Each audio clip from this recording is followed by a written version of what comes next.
from our North Catholic studios in Cranberry Township as we begin Season 2 of our podcast on North Catholic Athletics. My name is Alex Brown. And I'm Ryan Bear. And together, we are your hosts for this podcast. So we're excited to be back for the 2021 school year, and this year we actually get to talk about football, Alex. Yeah, the first time football as we get the late summer going into fall sports as we started in the spring, and now we're ready for our first full year of the podcast. It's been a short summer, I should say. Short summer. It went by pretty quick, but we're back and we're ready to go. We're jumping right into football. I mean, football season is right around the corner. Teams are finishing up their preparations, filling out the depth charts, getting ready for the year, and we're gonna have a couple interviews later in this podcast with the football coach and a couple of players tomorrow. So make sure you listen to the rest of the podcast for that.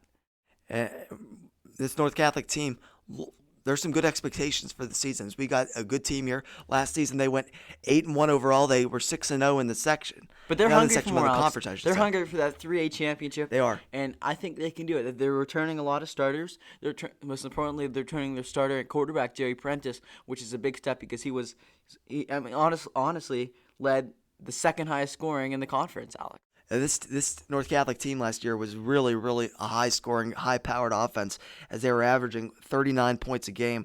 They had 352 points for overall, and that was only behind the winning Central Valley, who won the entire Class 3A championship. And they played an additional 3 games more than North Catholic did. But they played really well in North Catholic. And you look at the defense. It wasn't just the offense, as they only allowed 9.8 points per game, and that was tied for best in the conference. And so that means they're winning these games by an average of 30 points, Alex. That's incredible. Because if you look at the stats right now, they're really, from last year, they're really, really close to Central Valley's. They really are really close in a lot of aspects, as they're tied for the same points against on average per game. And they're just a little bit behind in the points per game. Last year they lost to Elizabeth Forward, North Catholic did, in the semifinal of the section, and they lost 17-0. But that was the only game they lost the entire season, as they really were really dominant in the regular season in terms of they really beat up the teams they needed to beat up, and they won the games they had to win to make it that far. And this year, it's going to be a lot more of the same, I believe, Ryan, as you got to win those games against the teams you're supposed to beat. Because there are some teams last year that they're playing this year that were pretty weak last year, really pretty weak. So, which I was about to go into, the good news for North Catholic, there's kind of a good news, bad news situation right now. Because the good news, they don't play Central Valley or Elizabeth Forward all year. But the bad news is they only have 3 home games. So they're playing 7 away games this season, which isn't good. You want to have that home field advantage, Alex. You do, but I mean, you should be able to adapt to the situation pretty good. I mean, the North Catholic Trojan Army travels. They're not going to be just staying at Mars when for the 3 games at Mars. They'll be traveling. As the first game, I believe, is against Hopewell on the 27th. Yep, and on the 21st, there's a scrimmage against Avonworth at 10 a.m. Yeah, that'll be a good one to get started with. Avonworth last year was 4-2 overall, 3-1 in their conference. But started against Hopewell is going to be a good start. It's going to be it's at Hopewell. It's going to be a good start to the season. That's where you really Hopewell used to be good, but now they're really. Last year did not have a good season. Last year they were 2-3 in the conference, 2-5 overall. Really struggled giving up the scoring last year. They really struggled scoring. They were giving up 4 more points a game on average than they were scoring a game. That's how you lose games. And then North Catholic goes to Ambridge for the next game, and Ambridge is one of those weaker teams as they did not win a game. They didn't win a single game. You know how many points they scored overall last year, Ryan? 26. 20, yeah, you can see it right there. Good guess. 26 points. 26 points last year. But, that's incredible. 26 points in the conference. Overall, they scored 33. But that's crazy. That's crazy to me. Every team North Catholic's playing this year, they had a better record than last year. Right now, it's just about execution. And one of the some of those teams, and that's not to say that these teams are going to be as bad as they were last. Some of these teams are going to be as bad as they were last year. All these teams should be improving. But North Catholic improve and build on what they did last year to beat these same teams? Deer Lakes, they also played later in the season. I believe that's a home game, Ryan. I believe it's a home game, but they didn't win a single game last year either. But they also play East Allegheny, which was runner-up in North Catholic's section last year. So that's going to be a tough game because They were 3-1 last year, 5-2 overall. So you never know. There's sneaky trap games where you can't come into the game thinking you're going to dominate. You can't sleep on any of these teams, Ryan, because then once you get down on these teams, as you see in every level of sports, in every sporting event, when you start taking someone too lightly, that's when you lose the game. It's a tortoise and the hare situation in some of those games, but you got to be able to execute against some of these teams. But you said the bad news, good news situation earlier. The bad news also is you don't play Elizabeth Forward in Central Valley because you need to play those teams at some. It's easier to play those teams at some point in the season just to get a taste of them. Like you didn't play Elizabeth Forward till the semifinal last year, and Elizabeth Forward's a good team. Same with obviously same with Central Valley, but you don't play those teams again this season. It's tough to play those teams when you don't play them throughout the season. You just have to rely on film. But it's the same thing with Central Valley and Elizabeth Ford as well. They don't play each other either. And that's interesting too. That's interesting because that if they played each other in the regular season, that'd be a big game and big for big for 3A in terms of the standings too. Also down on the schedule, they play. What's the next game after Hopewell Run? At Ambridge. After Ambridge, I believe they play Blackhawk. Blackhawk, that's a non-conference game. And Blackhawk's always been a tough opponent for years. Always solid in football, and that's going to be a tough one to face in Blackhawk. Then they go to Valley, and Valley was another one of the teams that was weaker last year, but you don't know. It could be a completely different team. There could be those couple star sophomores or freshmen that are going to make a big difference. Because I know North Catholics wants to have some freshmen or mostly sophomores making a difference this year. North Catholic last year had a really deep team, and they still have a deep team this year as they keep on funneling in younger talent. They didn't lose many seniors last year, but the seniors they lost were pretty good players. But it's going to be a grind this year for North to get back to where they were because there's expectations this year. There really are some expectations, especially against the teams that they're facing. But I'm sure they'll be able to live up to them. After that, I believe they play their first home game. First four, I should say, are on the road. And then who they play at home? East Allegheny, Alex. That'll be a good game. That might be the toughest test of the year, and it's homecoming. Good that you got them at home. Yeah, that's gonna be a homecoming game, and that's gonna be a tremendous game. As we said earlier, East Allegheny right behind them in their own section, 3-1 in the conference, 5-2 overall, and that'll be a good one. And then they go back on the road, I believe, after that to go to where's that at next? They go to Burrell. And Burrow is one of those weaker teams as well. That's one of their own section as well. They were 2-3 last year, 3-5 overall. Also gave up an enormous amount of points last year. They gave up 285 points against last year. They only scored 140. So they were How many did North Catholic play them last year? They played Burrow last year. They did, and they won. Oh my gosh! Listen to this one, Ryan. They played Burrow. That was a home game last year, on the 2nd of October, and they beat them. I believe that's 66-8. 66-8. They beat Burrow. So how many points did Burrow let up last year? 285. So that's a large chunk of their points last year they gave up to North Catholic. Oh, it's more than 10%. Yeah, that's quite a bit. That's pretty impressive. It's almost 25% of the points, but that's pretty good. So they should be able to beat that team again this year, barring something unforeseen, a huge transfer to Burrell. I don't know, but they should be able to beat that team again this year. And then you got South Park October 8th. South Park last year, also in 3A, 4-2. They were in the 4-2 in the conference, 4-4 overall. They were pretty even on the points. Their point differential pretty even, but.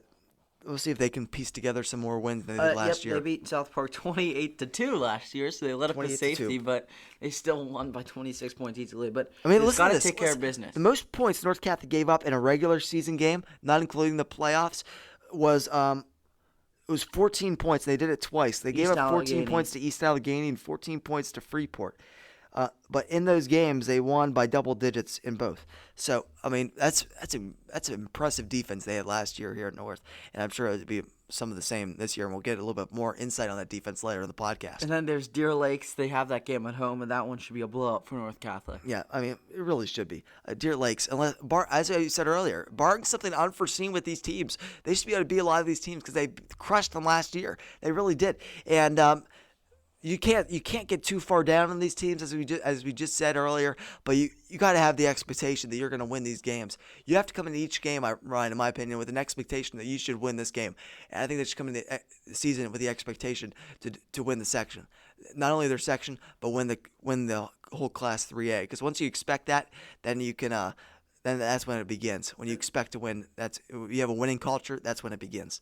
Absolutely right. And then they got a game at Freeport, and Freeport could be a sneaky team. They averaged 25 points per game last year. They were 3-1 in section and 3-3 overall. So they struggled a little bit out of section, but they still had a good record in section, 3-1, and they're right behind East Allegheny and North Catholic Conference. So those two games are going to be must-win, especially if you want to win your section and get those high seeds in the playoffs. Because if you get those high seeds, you get to have more home games, more home field advantages in the playoffs, which is always big. I mean, that factor of home field advantage really is, because you don't have to go to a new. I don't know. It's always different going to a different. It stadium. is. It's different going into an opposing team's home than when you go back and you get the home crowd. It feels different. The atmosphere feels different. You feel more welcome at home, obviously, than you would if you were on the road. But you always get that extra intensity when you go on the road, especially when you form some of these rivalries with some of these opponents you have. And then you get going, and then it's a different intensity. But as you said, it's always better to have those home games. But you only have 3 home games. You got to adjust this year. You got 7 on the road. You got to adjust. And then they finished the game against Derry, and Derry's more of a defensive-based team. They only scored 91 points all of last season, but they only played 5 games. So I don't know why there's such disparities in overall games last year. I guess there was COVID. There was season with COVID. There was probably some postponements of games. So that means that you may not have seen the full. I mean, if teams had to sit out for a couple weeks because of COVID or had those long breaks, maybe that was one of the reasons some of these teams didn't have as good of records. So you never know what to expect with these teams. Obviously you'll know what to expect from Derry by the end of the season because you'll get the record. But these first couple weeks, you don't know what's coming at. Yeah, Derry last year really did not score a lot of points. They gave up 8 more points on average per game than how much they scored points for. But that'll be a different test too. They had to go drive all the way down to Derry last year. It's nice when Derry comes up to Mars. It's a lot easier of a drive than to go all the way down to Derry. But that's the schedule, really. Yep, and I'm really happy about that. They have that scrimmage against Avonworth because Coach O'Shea needs to learn about his team. Needs to learn the strengths, weaknesses, and what they need to work on in practice going into the season. Because you don't want to just start the regular season against Hopewell. You don't want to, especially against Hopewell. You don't want to do that against Hopewell. Hopewell should be a good team. I don't know what happened last year. They always seem like a team that could be good, but you want to know the strengths and weaknesses, because if there's something completely that you need to fix in that Avonworth game, at least that game is a scrimmage. Doesn't matter in the big scheme of things, and you could just get on the horse in practice and get ready for that. Absolutely, and I think when you that game is going to be it's going to be a good test, and you can try out any of the plays you're trying in the camp. Try out any of those plays that you want, and then you refine the team. And then you get ready to go. Then you hop on the saddle, and then you start riding the horse the whole way to the finish line. It's exciting. It's going to be a good season. I really feel like North is going to have a good season. We're going to hear from Coach and a couple players right here in a couple minutes. But it's going to be an exciting season. It really is. It's going to be a good season, and it's not just football we're going to get to talk about this year. Of course, this podcast is going to be only football. What's sports we got coming up? Because we didn't experience this last year. Well, obviously, coming up we got hockey coming up. We got soccer. We got golf. We got a lot of different sports. We got girls volleyball coming up. Girls volleyball always a success. We might have the girls volleyball coach on next week on the same program.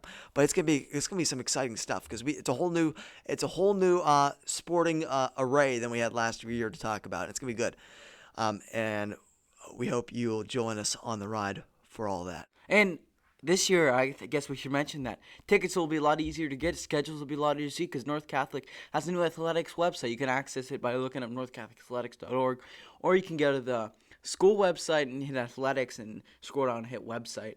It's a brand new one. It's like a college one. It's a lot really easier a lot better than the last one. Schedule's a lot more accessible. You can go each sports. You can buy tickets. You can find our podcast on there as well. And the North Catholic Sports Network for the live stream of said games that they'll be broadcasting, I believe, probably almost every football game It's probably gonna be just about every football game that we broadcast, and it's gonna be good.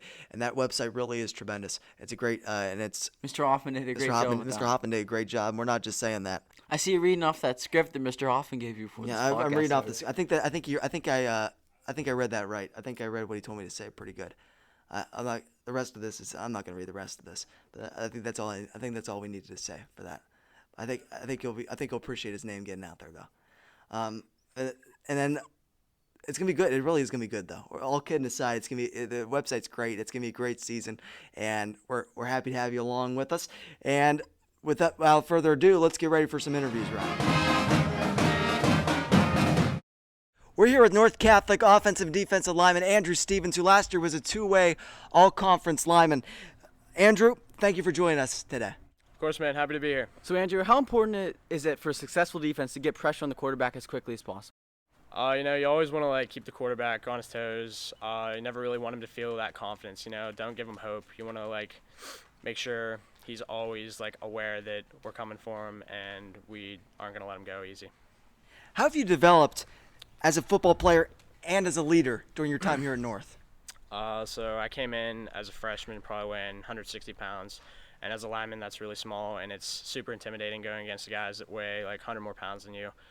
But worked my tail off in the weight room, got a lot stronger, put some weight on, and just being around all these great group of guys and everything has really helped me develop as a leader, and having good role models in all my coaches and from my parents has helped that a lot too. Has having consistency in the coaching staff over your years at North, with the same coach and Coach O'Shea, has that helped a lot, having the same people? Oh yeah, definitely.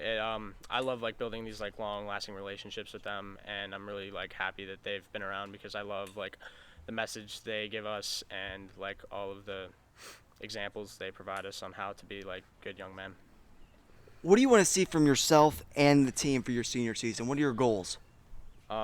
So as you guys probably know, my past 3 years here, we've always been conference champions, and then we make it to the playoffs, and our luck runs out. We lose, and heartbreaking end of the season, and we're hoping to get over that this year, finally get a title shot.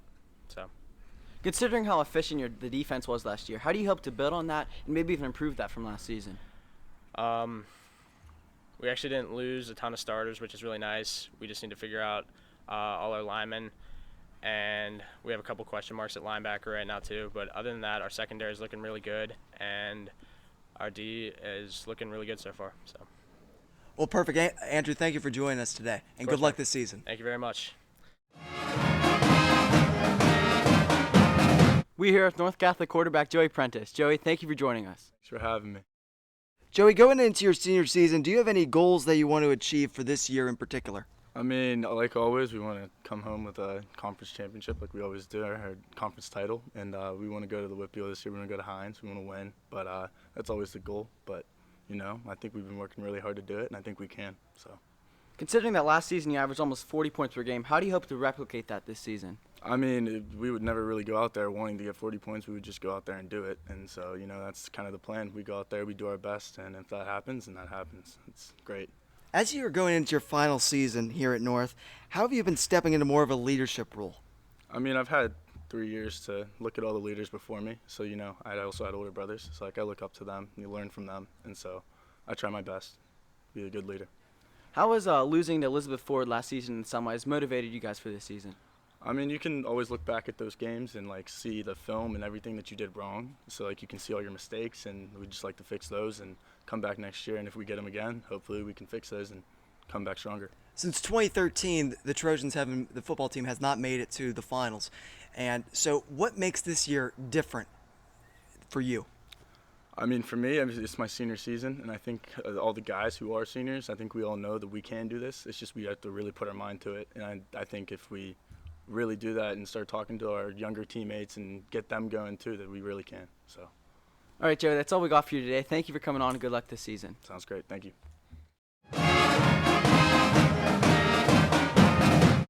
We're here with North Catholic football wide receiver and defensive back Liam Straub. Liam, thank you for joining us today. Thank you for having me. Liam, so playing both offense and defense, how are you able to balance that during the game and be able to get enough energy for both sides of the ball? Well, for most of the game, I'm usually just offense. Defense is new to me this year. I really didn't play a lot last year because of my ankle, so I'm looking to get back. So how have you developed yourself as a good defensive player, considering you haven't really done it a lot in your career so far? Just working on it in the off season with all the coaches, the defensive back coach, Coach Terry. This has really helped me this off season. What personal goals do you have for yourself going into this season? First of all, I want to be first all conference. It's really my goal this year for myself because I missed out last year with only playing 5 games. With coming so close the past several years to a championship title game, how might this year be the year you get there?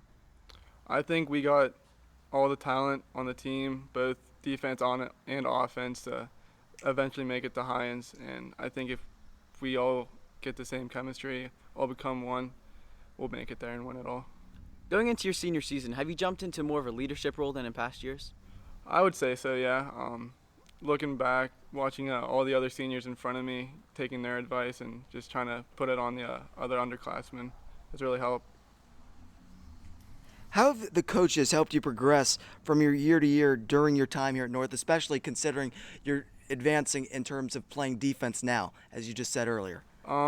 Mainly their confidence on me is a big thing because my confidence on defense wasn't really as strong as it was before, and the defensive coordinator's confidence on me has really shown that he believes in me in playing defense this year.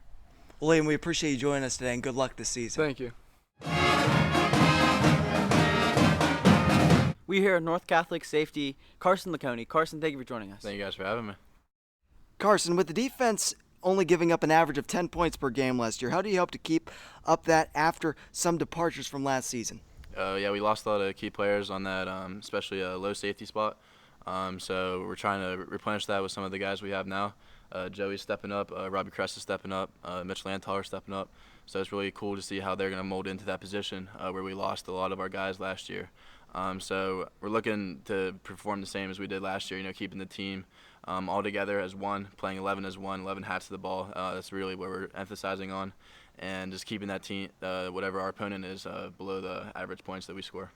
What have you been working on most this offseason in order to improve yourself for the season? I would say the most I've been working on is just my coverage. My coverage has been a little poor, so I've just been trying to work on my coverage, one-on-one coverage, press coverage, all of that coverages. How have the underclassmen been able to adapt and adjust this offense and defense in order to become contributing factors for this upcoming season? I think the coaches and especially the senior leaders have done a great job coaching up the sophomores and freshmen, telling them where to go, what to do in certain coverages, and then the coaches have done a real great job of teaching us board time, huddling, messaging us, getting us ready for this year. What are your personal expectations and team goals for the season? Obviously, to get over that hump of the semifinals, really want to get to that WPIAL Championship, and then from there, state championship. With losing to Elizabeth Ford last season, how has that motivated you guys and made you even hungrier to get back to that point and get even farther this season? I think it's just motivated us more than everything. Elizabeth Ford is going to be right with us this year, same as CV. So it's going to be interesting to see, and we got a lot of motivation in front of us, to get over that hump, as I said, and I'm looking forward to doing it. Thank you, Carson. That's all we got for you. Thank you, guys. Appreciate it. We're here with North Catholic football coach Pat O'Shea. Coach, thank you for joining us today. Thank you for having us. It's going to be a great experience. Coach, how important is having good leaders on the team, and have any players stepped into that leadership role? Well, I think the leadership role is probably the most important thing you can have on a team. And again, it's something you don't see very often nowadays, so it's one thing that us coaches start to talk about early on, all the way back into the spring, who we think the leaders are going to be, and it comes in different varieties. Some of our kids are quiet leaders. Some of them lead by example, which is probably my favorite way. It's what I like to see in the kids. But so far, as we've entered into the mandatory part, I think we have, 6 or 7 kids that I would consider to be authentic leaders. They've been leaders for quite some time, and they just roll it into our football program. So we'll elect captains probably next Wednesday or Thursday. And I talked to the kids this morning about making sure they've been looking around to see who the leaders are, the authentic leaders, kids that do it every single day, just not when it's time to elect a captain. But I do think we're blessed to probably have at least half a dozen, maybe a few more that would be that would be great leaders for us as a football team. So it's just crucial nowadays, probably more than ever. Do the because players it doesn't vote on the happen. captains? We do. We've tried to do it different ways over my 5 years here. And so last year we settled into a way where the players will sit down next week and vote. The freshmen get 1 vote since it's their first year on the team. Sophomores get 2 votes. The juniors get 3 votes. And then the seniors get 4 votes. And we don't really put a number on how many kids we're going to elect as captain until we get the votes all tallied up. That way, if we have 4 or 5 or maybe even up to 6, if it's a real tight race and their teammates think there's 6 kids or 5 kids that are all going to be effective leaders, then we're open to have that many if it warrants. You're talking about some of those people that have been here for 2, 3, 4 years at this point. How are those returning starters going to, especially the senior class, going to really make an impact on this team this year? Well, I think one, they have to learn from their past. The senior class, this group of seniors, they're not my record, their record. Their regular season record is 25-2. Yeah. So that means they've woken up 25 Saturdays with a win, regular season win, and 2 Saturdays with a regular season loss. And those 2 losses were quite some time ago. So again, if they continue to build off of the program that they've helped build, a program that knows how to win, doesn't guarantee a win, but they've been around long enough now where they know what you have to do to win a football game. And so, I always say to them, the fundamentals of football is what wins you games. Making sure you don't turn the ball over on offense, making sure you're a great tackling defense. And so I think this group of seniors is well schooled in that. They've heard it from me probably more times than they want to hear it. I hope it's something that they really, really believe in. I think nowadays there's so many distractions that you sometimes forget that it's those fundamental things, whether it's fundamental in life or fundamental in a football game. If you pay attention to those few fundamental things in football, your chances of winning are great. And so again, they've seen that play out. And the few losses they've had in the regular season and a few in the off season, or in the postseason, is because we didn't pay attention to the fundamentals. And so I think there's a world of potential with the senior class, and they're very talented. But if they don't focus on the core of the game, sometimes it's not going to work out. What position groups do you consider your biggest strengths this year? I think all of our skills, our whole, we talked about this several times. I've talked to the kids. I mean, if you put it on paper right now, if you were to write down starters on defense and you look at just the skeleton group, the linebackers, the DBs, there's roughly 18 kids that you could have start at those positions, which is a blessing for us. Because I say to the kids, a starter to me only means you played the first play. Yeah. That's it. That's all it means to me. So I know some people get real worked up about that. So we do. We're blessed because I do think we have 17, 18 kids in our secondary and our linebacker core. And then when you look at our defensive line, that's the area where we'll have some new kids really have to step up. And we have some people there that will do that. And so, defensive line-wise, Andrew Stevens will be stepping into a big role. Daniel Long, of course, who had a great season last year. He's a veteran defensive line guy coming back. And so we have enough that I think, come next Friday night, we should have a pretty good rotation at the defensive line too. So, we're blessed because that secondary part of it, coverage-wise, linebacker-wise, we have just about everybody back plus some. So you're with depth, especially on defense. You lost a couple of defensive linemen last year. How important is depth to your team? As you said, you have tremendous depth in the linebacker and secondary positions. But how important is it for you to build up that depth and experience at the defensive line position? Yeah, it's a great question because that's the one thing we've been working on. Same thing. We're looking at making sure that we have, 7 or 8 defensive linemen total that we know can go out there on a Friday night, and no matter who we put in the game, that we don't lose very much as a team. And so a lot of our practices, yesterday, and then we'll be at a different field this afternoon, is to build that depth at our defensive line and our offensive line position. And the blessing we have this year, then, probably the last few years, is every single lineman number that you're allowed to use for a lineman, every lineman number is out there except one. So we have, when you see us on the practice field, we have a really, really big group of linemen, which is exciting because we haven't had that in the past. So as we have some of the younger guys step up and learn the position and start to fill in, we're hoping to have 8 to 10 linemen that we can just kind of move in and out of the football game and have depth so that we're fresh, we're fresh for the whole game. Are there any major position battles going on right now? I mean, as you talked about with the amount of linemen, to having that competition at a position, does that really bring out a star in one of them? It can do one of two things. It can really, really bring out a star, Yeah. Or if a person's not used to competing. I think that's one thing you see more and more of nowadays, where kids sometimes aren't used to that competition. So I look at our center position. We have to replace Jack Frill. I'm not sure Jack Frill's replaceable, to be honest with you. He's such an amazing young man, and when Jack was injured last year and we lost him, it was something that took all of us to try to, patch that all together. And the kids everyone did a great job. But so with Jack leaving as a center, that's probably the biggest position battle we have right now.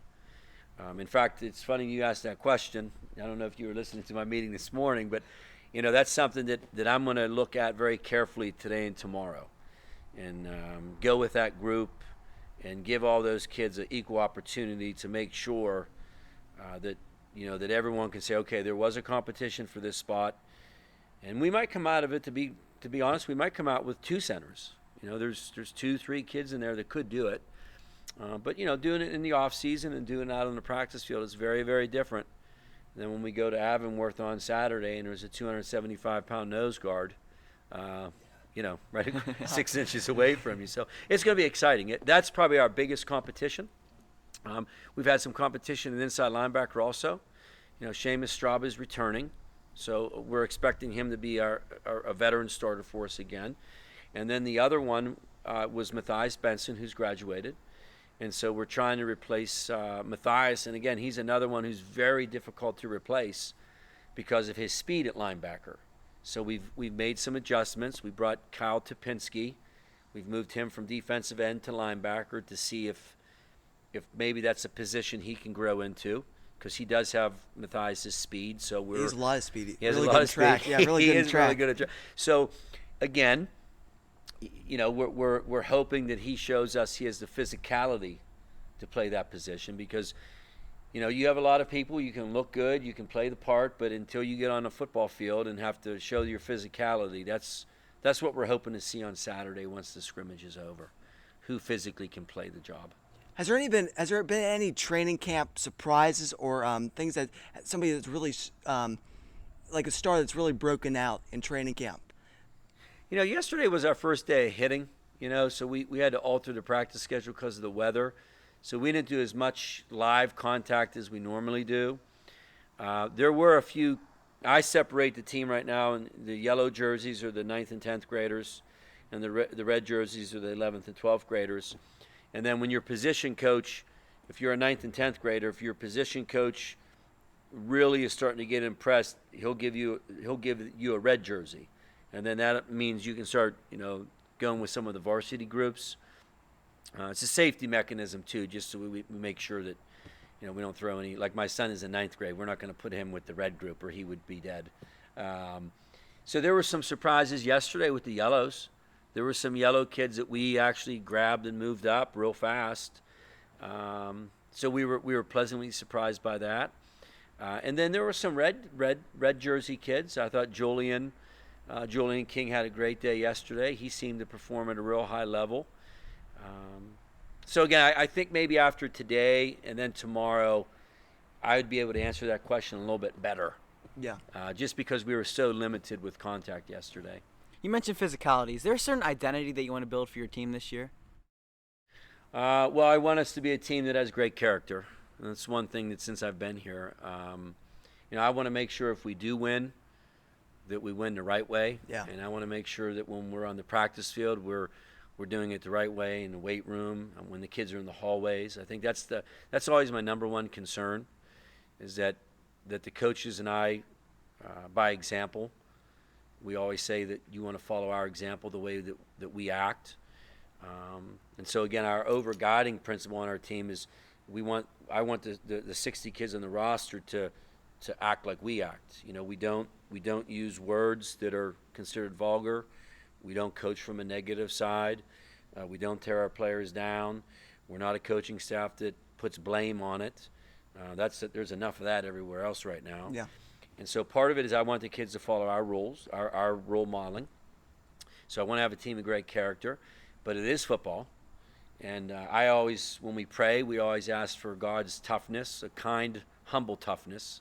I make sure I add that in there. We don't want a macho toughness or a arrogant toughness. We want a kind, humble toughness. But I do think right now on the football field, it's a tough game. It just is. And so I want us to be very, very physical. And I want us to be physical during the play. And then when the play's over, I want us to get up, not be surprised, line back up, nice and humble, nice and kind, and then unleash it during the next play without any of the Taunting or and none of that. We don't tolerate any of that. When the whistle stops, the play stops. The play stops, we'll reload, and I always tell the kids do it with a smile on your face because people think you're crazy. This is how it is nowadays. So we want to make sure we do it in a manner that really reflects North Catholic in that two-word motto, forever true, which I completely believe in. Will only 3 home games this year, do you think, affect the team in any way? Or do you think the away games just mean a little bit more? I don't know. There's part of it that's kind of old-fashioned, which I like. When you grow up and you don't have everything like a lot of us have in our lives, football's football. The football field's 100 yards long. The end zones are both 10 yards, in length. It's a little less than 55 yards wide. So to me, if we get caught up with how many home and how many away games, then that means we're being distracted. So I hope the kids are just excited that we have all 10 games this season. Yeah. Would it be nice to have more home games? Absolutely, because it's always a great crowd. But it's still a football game, and we'll get on our bus and we'll go there. And if someone wants to allow that to distract them from the game, then I would say that's a shame. Yeah. It would be great for the school and stuff to have more home games, but right now we can't control that anymore. We just like practice today, we'll get on the bus, we'll go down there, and we'll control what we control. And we've done it for the last 4.5 years here, so we'll keep going until you kids get the stadium and the track and the field that you deserve. But right now we don't have it. How do you and your team hope to be able to clear that hurdle of the semifinal game and get to that championship? Did my family? I'm sure you're tired of being asked that question. No. That's a joke with my family too, because this is my 30th year of coaching, and I'm not going to tell you how many semifinal games I've been in as an assistant coach or a head coach, but it's a big number. And as an assistant, as a head coach, it's just never worked out. It's disappointing, yeah. Is it the end of the world? No. I'm proud of the kids that we've got there out of our first 4 years here. We've been there 3 times. 2 of those games, we were literally 1 yard away from winning the game, and both times it didn't work out. It wasn't anyone's fault. It wasn't one player, 5 players, 1 coach, 10 coaches. It just didn't work out. And again, I think if you go back and you look at those losses, the losses came from the fundamentals of football. The same way where you have teams that play on Saturday afternoon in front of 100,000, the same way they lose. So I know that people, being the head football coach comes with a lot of responsibility, because how many families love the game. I said to the families on yesterday morning, for a lot of us, there's 5 seasons. There's spring, summer, winter, fall, and then football season. And so I know there's a lot of people when we lost last year and the other 2 times that there's a lot of disappointment, including when I wake up at my house that day after the game. I mean, my family's disappointed, but it's never due to lack of preparation. It's not due to lack of support from the school. It's just, it happens sometimes in life, and there's nobody that wants to get past that more than me. But if that doesn't work out in my life, that's minute compared to other things. So we're gonna try to do it again. That's the exciting part.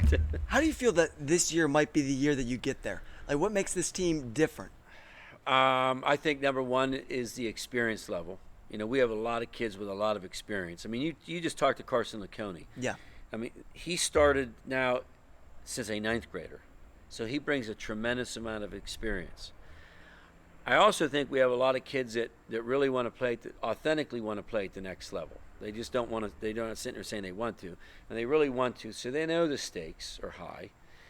You know, and when we walked off the field last year after Elizabeth Forward game, you know, that's something that you have to, that's a real feeling, you know. And at some point, every team except one in AAA has that last day. And so I hope the kids hold on to it. I hope they don't sit back and look at it and blame this or blame that or blame this. I hope they look at it at the totalitarian of the game and say, hey, these are the things we have to do different this year if we're going to get past the semifinals. Because we ask ourselves that as coaches all year long. And so, again, we're prepared to try to get the kids back there. But ultimately, it's their team. They're the ones that make the tackles. They're the ones that score the touchdowns. We try to put them in positions to do it. So I think we have a really good opportunity to go back there.